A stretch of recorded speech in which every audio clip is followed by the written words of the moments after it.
Bismillahirrahmanirrahim. Assalamualaikum warahmatullahi wabarakatuh.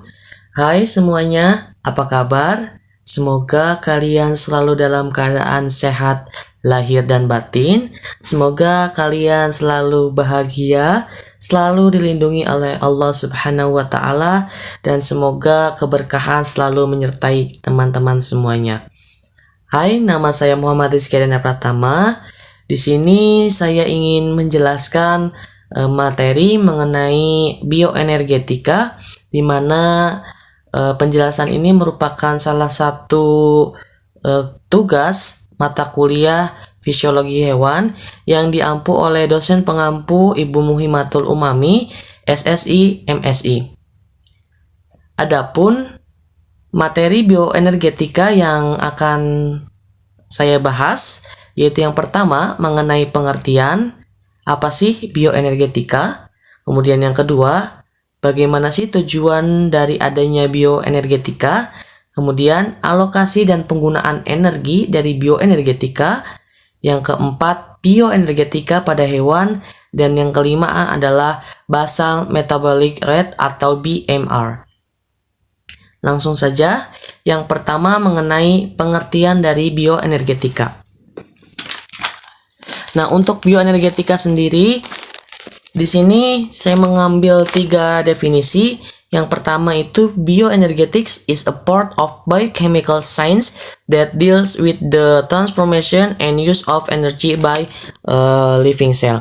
Nah, bahwasannya bioenergetika ini merupakan bagian dari ilmu biokimia, ilmu sains biokimia yang berhubungan dengan transformasi dan penggunaan energi oleh sel hidup.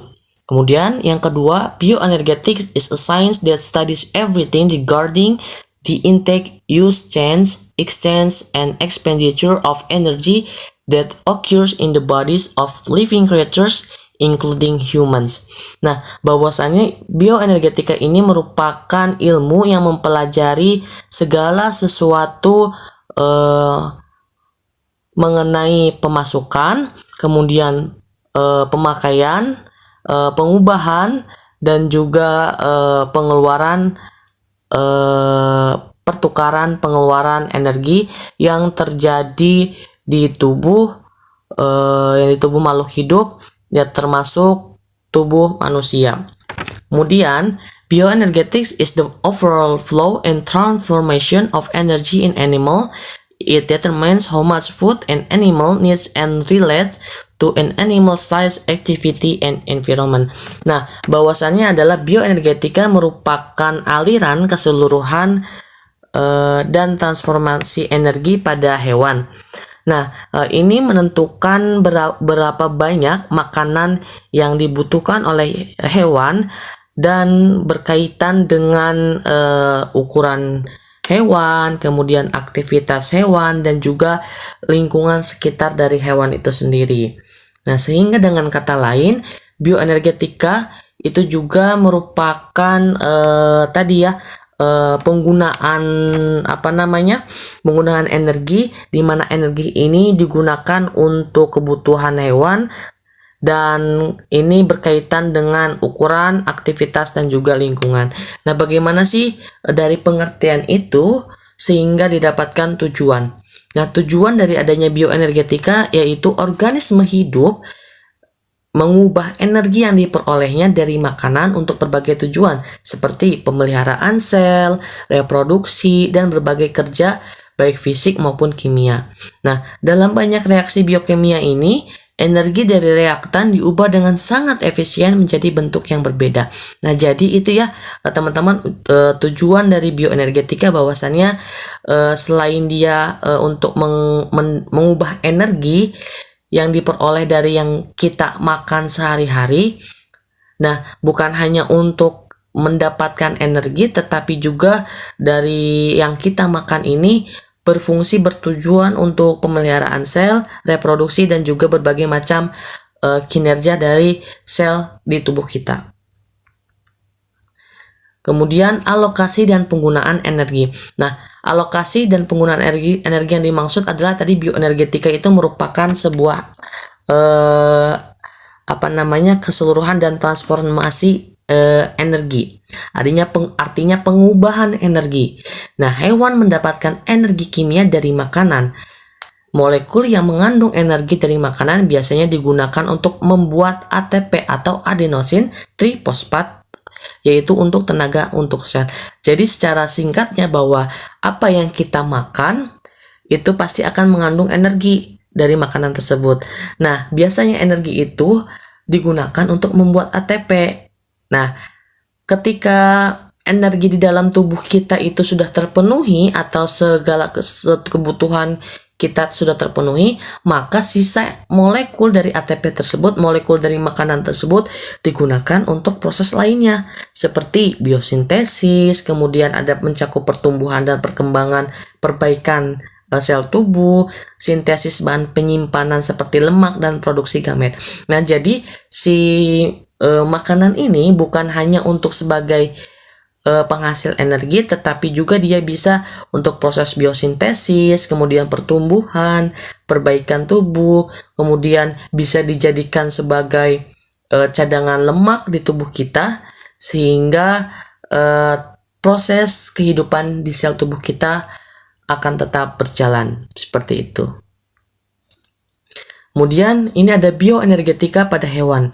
Nah, bioenergetika pada hewan khususnya itu terbagi menjadi dua jenis, ya dua golongan maksud saya, yaitu endotermik dan juga eksotermik. Nah, apa sih endotermik?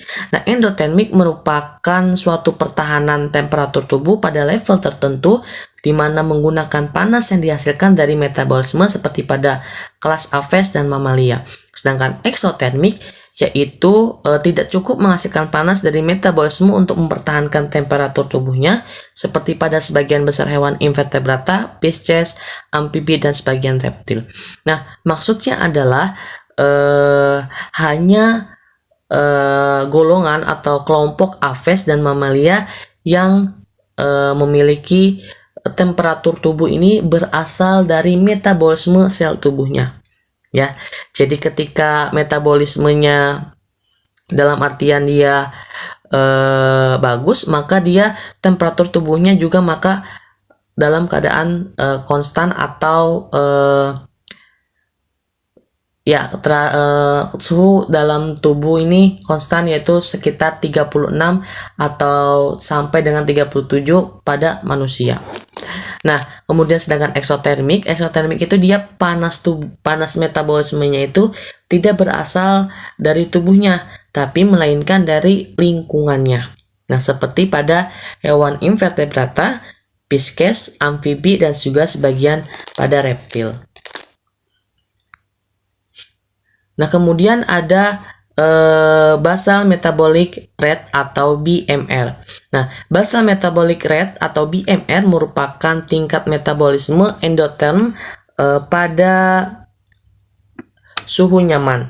Nah, di mana pada pria dewasa 1600 sampai 1800 kilokalori per hari, sedangkan pada wanita dewasa yaitu 1300 sampai 1500 kilokalori per hari. Nah, laju metabolisme ini dipengaruhi oleh usia, jenis kelamin, rasio otot terhadap lemak, jumlah aktivitas fisik, dan fungsi hormon. Nah, tadi ya, ini kan pria dewasa, wanita dewasa tuh berarti termasuk ke dalam spesies kita manusia. Nah, manusia ini kan dia kalau secara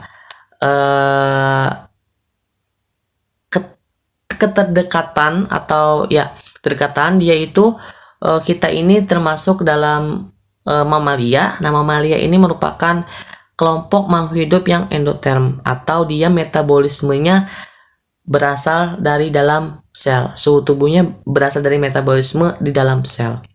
Nah, pada pria dewasa 1600 sampai 1800, dengan wanita dewasa 1300 sampai 1500. Nah, standar metabolic rate atau SMR merupakan metabolisme laju ektotermik dalam keadaan diam pada suhu tertentu. Nah, jadi maksudnya adalah ketika kita dalam keadaan diam dengan suhu tertentu, ada metabolisme laju ektotermik di dalam metabolisme kita. Kemudian, kedua tingkat tersebut mengasumsikan bahwa tidak ada pertumbuhan, puasa, dan hewan yang tidak mengalami stres. Nah, hewan ektotermik juga memiliki tingkat metabolisme yang jauh lebih rendah dibandingkan endotermik dengan ukuran yang sebanding, gitu. Nah, di sini ada grafik basal metabolic rate atau BMR, di mana hubungannya adalah hubungannya antara BMR dengan ukuran tubuh.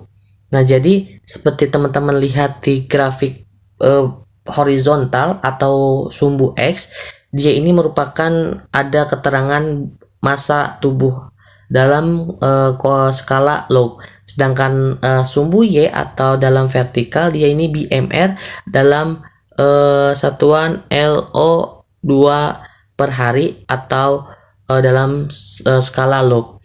Nah, ketika kita lihat grafik tersebut, maka semakin besar tubuh, makin besar massa tubuh, maka BMR yang dibutuhkan juga semakin besar.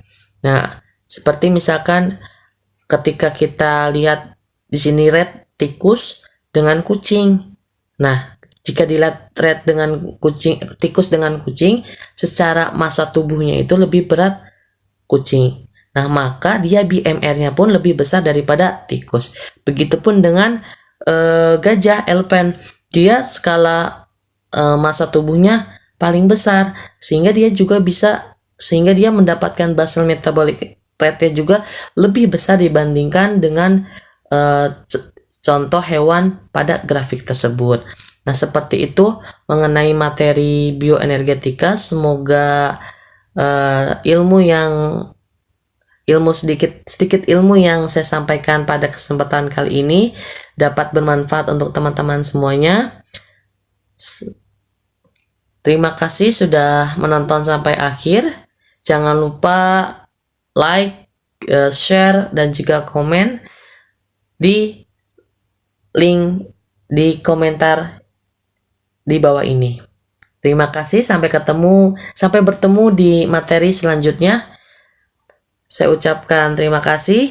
Wabillahi taufik wal hidayah. Wassalamualaikum warahmatullahi wabarakatuh.